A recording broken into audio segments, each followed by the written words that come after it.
आप देख रहे हैं प्रेस एक्सप्रेस और मैं हूं आपके साथ विदिशा। उद्धव ठाकरे की नींद क्या आज खुली है? 2.5 साल क्या कर रहे थे? तब सीमा विवाद याद नहीं आया, तब तो मंत्रालय में भी नहीं आते थे। ये कहना है अतुल भातखलकर का। भाजपा नेता अतुल भातखलकर ने कहा कि हम सीमा विवाद मुद्दे को सुप्रीम कोर्ट में जोरों से उठाएंगे और महाराष्ट्र के मराठी भाषियों को इंसाफ दिलाएंगे। बेलगाम हो निफानी हो, उसे हम लेकर रहेंगे, चाहे जो भी हो। देखिए क्या कहा भाजपा नेता अतुल भातखलकर ने।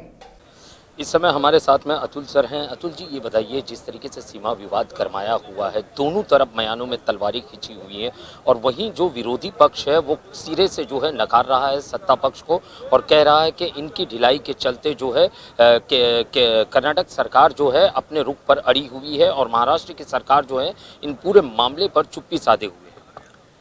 उद्धव ठाकरे जी की नींद आज खुल गई थी क्या? 2.5 बरस वो मुख्यमंत्री थे, तब तो मंत्रालय में भी नहीं आते थे, तो तब उन्होंने इस बात का जिक्र क्यों नहीं किया? 2.5 बरस में उनकी सरकार थी, तब तो वो कुछ बोले नहीं। जब प्रधानमंत्री को मिले तो व्यक्तिगत मिले, तब उन्होंने ये बातें सब क्यों नहीं कही? इसका अर्थ ही ये है कि अभी 6 महीने से राज्य में कार्यरत सरकार के खिलाफ बोलने जैसा कुछ नहीं, किंतु 2.5 बरस में इनके सरकार ने जो भ्रष्टाचार किया वो बाहर निकालने का काम, उसकी तहकीकात करने का काम विद्यमान सरकार कर रही है।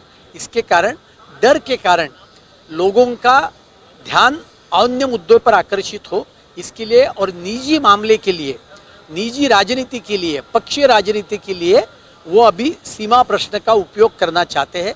लेकिन सीमा भाग के लोग, इनको भी पता है कि इन्होंने सत्ता में था तब कुछ किया नहीं था और ये प्रश्न, जैसा मैंने कहा, कांग्रेस के कारण पैदा हुआ है, ये भारतीय जनता पार्टी के कारण नहीं हुआ है।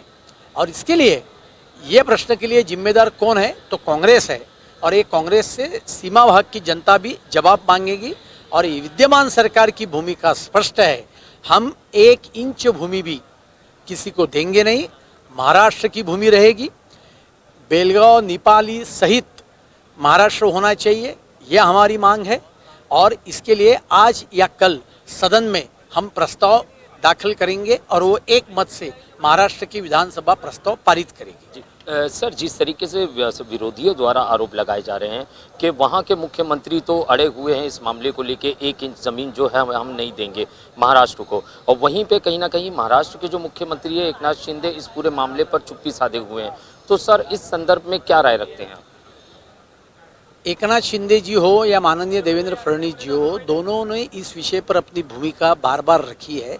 सदन में आज या कल जब ठहराव आएगा तब भी वो बात करने वाले हैं और इसके लिए उन्होंने चुप्पी साधी है। ये तो अपोजिशन का एलिगेशन है, तो इसके लिए मैंने सवाल पूछा, तो 2.5 बरस में ये क्या रोज बोल रहे थे क्या कर्नाटक के विषय को लेकर? क्या उस समय बेलगांव कर्नाटक में नहीं था?